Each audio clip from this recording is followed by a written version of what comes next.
Welcome to 9 Minutes of Wonder. I'm Betsy Hedberg. I hope this podcast will help you rekindle your sense of wonder for this awe-inspiring world. If you like what you hear in the next few minutes, please subscribe and share. Even though I no longer live in the United States, I'm still steeped in its culture, and most of my memories are there because I grew up there and I lived there for most of my life. And few things are more pervasive in America than ketchup. It's everywhere. I don't know what percentage of Americans have ketchup in their fridge or in their pantry, but it's a very high percentage. And ketchup is a part of the memories of people who grew up in that country. So, for example, one of my earliest memories is my grandmother pouring ketchup out of a bottle onto my hamburger. I must have been 3 years old. And she was shaking it really hard, to get the ketchup out. And then all of a sudden, a lot of it came out and it went all over the hamburger. And she said, "Whoopsie daisy." And I thought it was so funny. And I just remember this ketchup all over the plate. And I loved ketchup, so I didn't really care. It wasn't a problem. And I probably ate all of it. Gross. But I was 3. So I ate a lot of ketchup when I was growing up. And for an American, there's almost nothing more mundane and everyday than ketchup. On average, each American, everybody in the country, eats 3 bottles of ketchup per year. And of course, that's on average. So some people eat a lot more than 3 bottles of ketchup per year. And although ketchup seems to be getting more popular abroad, it's not a mundane, everyday 3 bottles a year condiment in the rest of the world. I remember being in Scotland when I was 21 years old, and I was on a road trip. Well, I was on a bus, and we stopped and went to McDonald's, and they sold packs of ketchup at the McDonald's for 10 pence each. In American McDonald's, they just give you all this ketchup and it's included. It's free. But the Scottish McDonald's, you had to pay for it, and they asked how many ketchups we wanted. I was with my boyfriend, and we said 10 ketchups. Oh my gosh, they just roared with laughter. 10 ketchups, did you catch that? And they couldn't believe it. Anyway, what is the point of my talking about ketchup on a podcast about wonder and awe? But you see, that's the point, because in this podcast, I sometimes like to talk about those things that we completely take for granted or that we just have around and they mean kind of nothing to us, but if we really think about it, maybe they do mean something, or maybe they have a very interesting story. And ketchup actually has some interesting stories behind it that I'm going to share with you today. So I encourage you not only to think about ketchup, whatever you think about ketchup, and maybe you hate ketchup, and that's not really the point, to love it or hate it here. But the point is to think about things that are around you on a regular basis that you don't give much thought to. And actually, maybe they are interesting. Maybe they even inspire a little bit of wonder. So let's talk about ketchup for the next few minutes. First of all, where did it come from? What is it? There are various theories about the origins of ketchup. The word first appeared in English in the late 17th century. There's a 1690 dictionary of English slang that says ketchup, a high East India sauce. And that's interesting because what does that mean? East India. Well, ketchup most likely came from Asia. Some people think it was from China, and some people think it was from Malaysia. The word appears in China, and it also appears in the Malay language of Indonesia and Malaysia.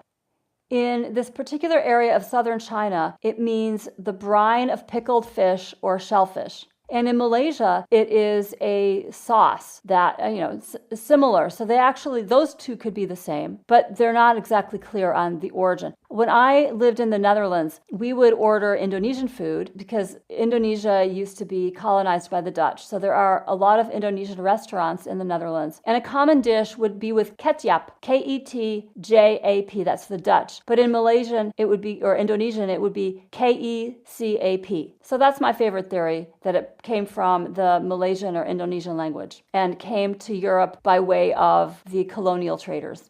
And ketchup, we think of course, as having tomatoes. But in the early days, it didn't have tomatoes at all. They didn't even know about tomatoes back then in Asia. And in Europe, they knew about tomatoes, but they didn't trust them. They thought they were poisonous. So instead, early ketchup contained things like fish guts, mushrooms, oysters, mussels, egg whites, grapes, walnuts, and other ingredients. But tomato ketchup first appeared in the 19th century, and it first contained anchovies, believe it or not. But that didn't last too long, and they took the anchovies away and just made it with tomatoes, sugar, vinegar, seasonings and spices, and sometimes other things.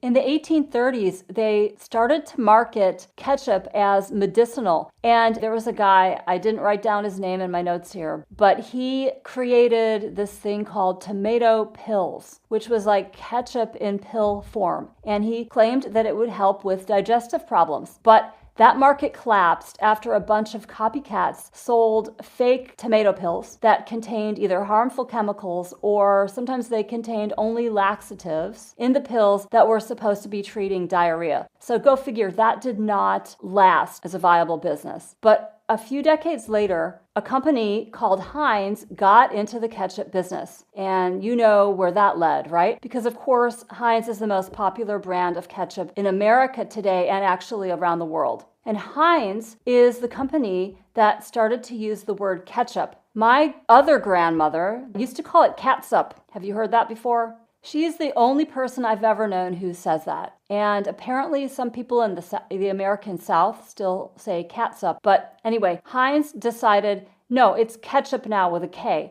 Some of Heinz advertising is, I want to say it's hilarious. It is hilarious, but it's also like, yeah, I'm glad as a woman I don't live back in those days. The one from the late 19th century said, "Blessed relief for mother and the other woman in the household." This was a slogan that alluded to the lengthy process required to produce tomato ketchup in the home. So apparently women were trying to make ketchup at home with their own tomatoes, and now they didn't have to do it anymore, thanks to Heinz. There's an even better one I found from 1934, and this is a full-page magazine ad. It says, "A bottle to beckon with," and there's a split screen, if you will. On the left, there's a woman with a stylish 1930s hairdo, and then on the right is her husband wearing his suit and tie, and she says, "Come on home for supper, darling. Corned beef hash, poached eggs, and a new bottle of Heinz ketchup." And he says, "Coming soon, you angel. That bright, fresh ketchup flavor has my mouth watering already." And there's a lot more. It's very funny. I'll post a link to that page. A couple more little pieces of ketchup trivia that I found and will share with you now. I don't remember this, but in October 2000, Heinz introduced ketchup products that had different colors. It was called Easy Squirt, E-Z Squirt. And it included green, purple, blue, and one called Mystery, which had pink, orange, and teal colors, I guess, all mixed with the same delightful food coloring in the same bottle of ketchup. These were discontinued by 2006, so I don't know, kind of gross. And one of the most appalling pieces of ketchup trivia that I've discovered, maybe you know this already, but Heinz ketchup in the United States is different from Heinz ketchup that is sold in other countries, including Canada. So if you drive from northern New York into Canada for lunch, you're going to get ketchup that does not contain high fructose corn syrup or the ever popular natural flavors that nobody really knows what it is. It just contains tomato paste, sugar, vinegar, salt, and spices. And the one in the United States has tomato concentrate, distilled vinegar, high fructose corn syrup, salt, spice, onion powder, and natural flavoring. So they're different. So again, I've given you some ketchup trivia. You may be totally disgusted, or you may be interested in going to get some large fries and putting ketchup all over them. Either way, it's fine with me. I don't care. But if it's not ketchup, think of something else that you have in your kitchen right now that is something you take for granted and don't even consider. I guarantee you it has a story. I guarantee you there are some interesting factoids behind it. But also, maybe this can make you stop and just look around and notice, yeah, the world really is interesting, even if it's gross, even if you hate ketchup. And all the stories that we take for granted. When I think about things like this, it makes me pause and think even boring things can be interesting. I'll leave you with that and talk to you next time.